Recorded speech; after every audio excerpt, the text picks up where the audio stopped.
Olá, pessoal, tudo bem com vocês? Sejam bem-vindos ao Pode Tudo. Nós estamos aqui reunidos com a estudante Lauren Pasquino, Giovana Bezerra e Giovana Nobre. Hoje vamos conversar com vocês um tema bem importante: trabalho análogo à escravidão, com ênfase problema na indústria da moda. Aproveitando que, no ano de 2023, completa 135 anos da abolição da escravidão. Porém, sabemos que essa escravidão não foi abolida por completo, visto que é notável a ausência da cidadania e da plena reinserção dos ex-escravos na sociedade brasileira. Diante disso, Lauren, poderia diferenciar a escravidão tradicional da escravidão contemporânea? Bom, a escravidão tradicional, vivida até o século XIX, envolve o uso de correntes, a submissão das pessoas de acordo com a cor da pele e uma exploração em condições desumanas. Já na sociedade atual, temos uma escravidão que, na maior parte das vezes, é velada. Mesmo que a maioria seja negro, no pardo, não temos uma questão de pele para determinar quem pode ou não ser escravizado.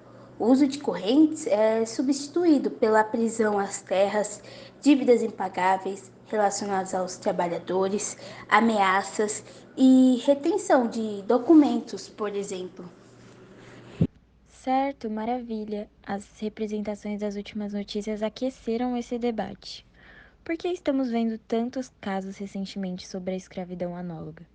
Bom, a justificativa está atrelada ao desemprego e desafios da pandemia, que proporcionou uma crise financeira, acentuando a crise econômica e social, tendo o trabalhador com maior propensão ao trabalho análogo à escravidão. Ademais, vale ressaltar que os aparatos de fiscalização que protegem o indivíduo da exploração pararam de funcionar. Outra questão é a impunidade no Brasil, visto que muitas vezes quem explora o trabalhador não é devidamente punido, mesmo que a lei tenha uma previsão de cadeia para quem coloque o indivíduo nesse tipo de relação de trabalho.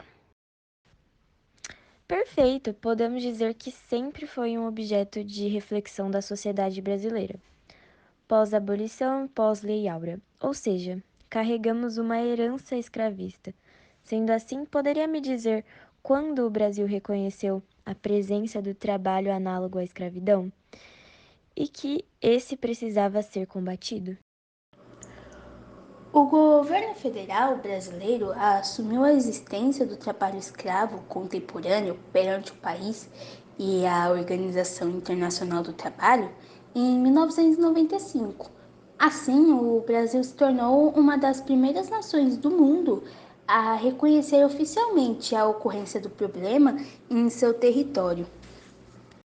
Seria interessante também investir nos mecanismos de denúncia, uma vez que existem poucos, com o objetivo de ajudar qualquer pessoa a reconhecer e denunciar o trabalho análogo ao de escravo.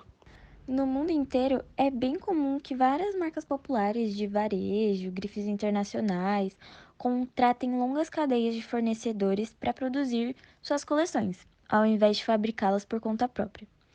Como isso está atrelado ao trabalho escravo contemporâneo? Essas marcas buscam se livrar de responsabilidade sobre o pagamento de direitos salariais e de direitos trabalhistas, terceirizando a produção e contratando imigrantes, muitas vezes documentação irregular, e eles se submetem a violações por medo de serem denunciados. De fato, é um grande problema a ser enfrentado. E segundo o Ministério do Trabalho e Emprego, neste ano, até o início de março, as autoridades resgataram 527 vítimas de trabalho análogo a escravo e a adoção da terceirização pelas empresas potencializa a capacidade de exploração do trabalho e reduz probabilidade de atuação dos agentes que poderiam impor limites a esse processo. É exatamente nessa combinação de fatores que reside a relação entre terceirização e trabalho análogo à escravidão. Em relação à indústria da moda no Brasil, de 1995 a 2021, 657 pessoas foram escravizadas no setor têxtil, a maioria em áreas urbanas. Dados do Ministério do Trabalho e Previdência, sistematizados pela Comissão Pastoral da Terra, mostram que das 55 operações realizadas no setor, 41 ocorreram na cidade de São Paulo. E como grande parte desses trabalhadores são imigrantes, muitas vezes eles têm a documentação irregular. Então, eles se submetem às violações por medo de serem denunciados. Quais as denúncias de escravidão dentro da indústria do modo no país que foi mais chocante? Apesar da Zara estar em alta hoje em dia, em agosto de 2011, equipes de fiscalização trabalhistas flagraram pela terceira vez trabalhadores estrangeiros submetidos a condições análogas à escravidão produzindo peças de roupas para a Zara, do grupo espanhol Inditex. A equipe registrou contratações ilegais, trabalho infantil, condições degradantes, jornadas de até 16 horas diárias, cobrança e desconto irregular de dívidas dos salários e proibição de deixar o local de trabalho. Para mim, foi a Brooksfield Dona, marca da Via Veneto. 5 bolivianos foram encontrados em condições análogas à escravidão em uma oficina quarteirizada da Brooksfield. Entre eles estavam uma adolescente de 14 anos. Eles trabalhavam mais de 12 horas por dia e viviam em condições degradantes. Segundo o Ministério do Trabalho, a empresa se recuou a pagar os direitos trabalhistas dos resgatados. Temos o caso da Animale também. Auditores fiscais do trabalho flagraram em setembro de 2017 imigrantes bolivianos em condições de trabalho análogo à escravidão.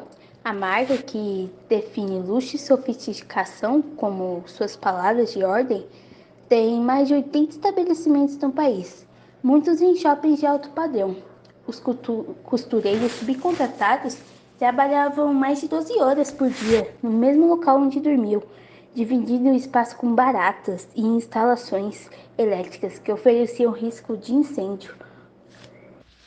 Com base nisso, vemos que a realidade de muitos trabalhadores ainda é precária e que ainda precisamos exigir mudanças mais radicais em como as nossas roupas são feitas. Quais métodos vocês acreditam serem mais eficazes? Nós podemos combater a escravidão nas indústrias de diversas maneiras, começando pelo empoderamento das vítimas. Isso é tão importante quanto a punição de seus autores pelo poder público. Também podem ser feitas análises semanais e mensais em empresas que produzem no setor têxtil, visando ter o conhecimento de quem faz a roupa e como ela é feita. No Brasil, 95% das pessoas submetidas ao trabalho escravo são homens, pois geralmente as atividades realizadas exigem força física. Por outro lado, mulheres também são recorrentemente exploradas. Há contextos em que elas compreendem parcela significativa do total, como no setor têxtil em São Paulo. São muito boas as propostas, meninas. Bom, eu agradeço a participação de vocês e que as pessoas reconheçam a importância de debater esse tema, visto que combatê-lo é um desafio muito grande para a sociedade.